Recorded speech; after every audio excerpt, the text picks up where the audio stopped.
Students, this is Ankita. Welcome to global online NEET. तर students, आजच्या आपल्या या सेशन मध्ये तुमचं स्वागत आहे.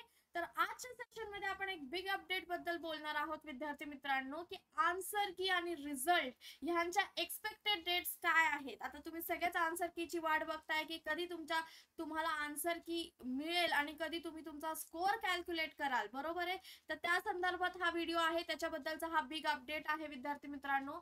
तर तुमचं एक्सपेक्टेड डेट सी कसं असतं, जेव्हा तुम्ही एक्झाम देता त्या एक्झाम लास्ट जेव्हा तुमची सगळी फायनल एक्झाम झाली आहे सीईटीची, त्यानंतर एक 10 ते 15 दिवसात सीईटी सेल काय करतं, आन्सर की रिलीज करतं.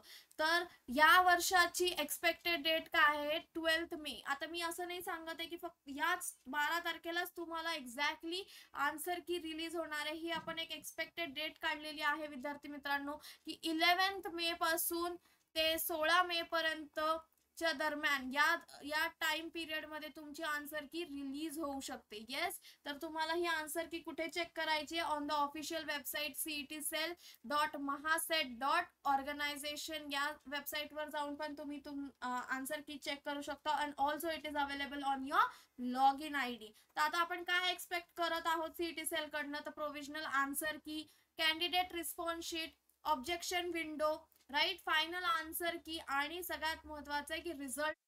तर विद्यार्थी मित्रांनो, आपला रिझल्ट हा एक्सपेक्टेड आहे जूनच्या फर्स्ट वीक मध्ये. टेंटेटिव्हली 5 जूनला आपला रिझल्ट एक्सपेक्टेड आहे. असं नाही म्हणत की मी एक्झॅक्टली 5 जूनलाच रिझल्ट डिक्लेअर होईल, but we are expecting the result on in the upcoming June first week of 2025. Yes विद्यार्थी मित्रांनो, तर आता ह्या आन्सर कीला तुम्हाला एक्सेस कसं करायचं आहे, सगळ्यात मोठा प्रश्न. तुम्हाला या वेबसाईटला व्हिजिट करायचं आहे. त्यानंतर you have to click on the answer key link and then you can access through the objection tracker. आता विद्यार्थी मित्रांनो, आन्सर की रिलीज झाल्यावर काय आहेत, सी आन्सर की रिलीज झाली, राईट. आन्सर की रिलीज झाल्यानंतर काय ऑप्शन आहेत, एक तर करेक्ट आन्सर आहे. दोन ऑप्शन आहेत आपल्याकडे, एक तर आन्सर करेक्ट आहे आपलं, नाही तर इनकरेक्ट आहे, बरोबर आहे.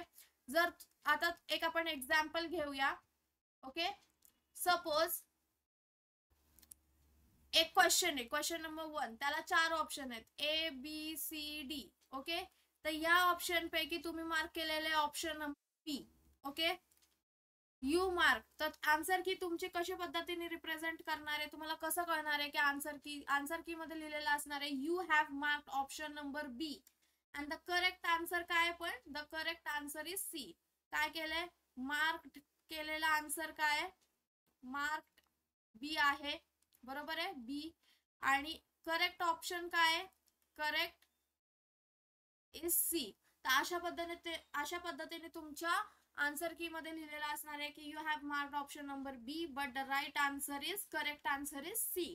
तर असं करून तुम्हाला प्रत्येक क्वेश्चन ना क्वेश्चन तुमचा टॅली करायचा आहे आणि तुमचा स्कोर कॅल्क्युलेट करायचा आहे.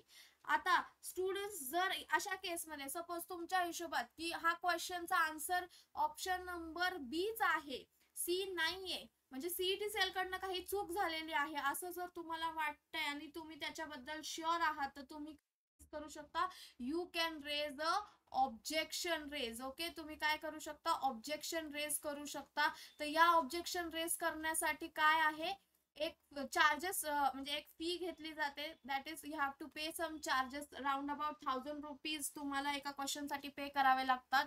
तर तुम्हाला जर असं वाटत असेल that you are right and CET cell कडनं काही चुकी झाली आहे, then you can raise a objection. आणि अजून एक शक्यता आहे की बोनस मार्क्स पण सीईटी सेल कडनं दिले जातात. पण हे कधी, फॉर एक्झाम्पल आता 26 एप्रिलची जी परीक्षा झाली विद्यार्थी मित्रांनो, त्याच्यात एका क्वेश्चन मध्ये 3 सेम आन्सर्स होते. ओके, तर त्या 3 सेम ऑप्शन्स म्हणजे 3 सेम ऑप्शन्स होते, त्यामुळे सीईटी सेल त्यांच्याकडनं त्या क्वेश्चन साठी काय देणार आहे, बोनस मार्क. तर जर तुम्हाला ऑब्जेक्शन रेस करायचं नसेल आणि तुम्हाला वाटत असेल की हे आन्सर करेक्ट आहे, तर सीईटी सेल स्वतः बोनस मार्क अशा क्वेश्चन मध्ये देत असतो, राईट. तर पीसीबी साठी व्हेरी इम्पॉर्टंट, पीसीबी साठी तुम्ही ऑब्जेक्शन रेस कधीपर्यंत करू शकता, here I will write, PCB साठी जर तुम्हाला असं काही ऑब्जेक्शन रेस करायचं असेल तर तुम्ही 24 मे पर्यंत हे ऑब्जेक्शन रेस करू शकता. आणि पीसीएम साठी 26 मे पर्यंत तुम्ही ऑब्जेक्शन रेज करू शकता, राईट. कारण आपला रिझल्ट कधी येणार आहे, result is going to come at the first week of June. तर हा झाला important update regarding answer key and result. तर विद्यार्थी मित्रांनो, ग्लोबल ऑनलाईनने आपल्यासाठी काय केलेलं आहे, तर नीट आणि MST-CET एक्झामसाठी कम्प्लीट कोर्स लॉन्च केलेला आहे, ज्याच्यात आपण live lectures and recorded lectures with full syllabus notes and MCQ discussion provide करतो.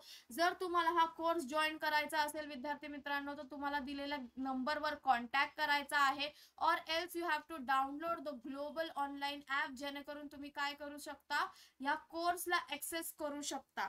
विद्यार्थी मित्रांनो, अजून एक महत्वाची गोष्ट, जर तुम्हाला हे कॉम्पिटिटिव्ह एक्झाम्स द्यायच्या नसतील आणि तुम्हाला फक्त बोर्डसाठी प्रिपरेशन करायचं असेल, 12वी बोर्डसाठी, तर ग्लोबल ऑनलाईनने आपल्याकडे 999 मध्ये पर मंथसाठी बोर्डसाठी स्टुडंट्स, बोर्डचे जे विद्यार्थी आहेत त्यांच्यासाठी एक बॅच स्टार्ट करणार आहे. येत्या 12 मे पासून आपल्या बॅचेस स्टार्ट होणार आहेत विद्यार्थी मित्रांनो. जर तुम्हाला फक्त आणि फक्त बोर्डसाठी प्रिपेअर करायचं असेल तरी तुम्ही ग्लोबल ऑनलाईनला ऍक्सेस करू शकता, दिलेल्या नंबरवर किंवा ऍपद्वारे तुम्ही आम्हाला ऍक्सेस करू शकता.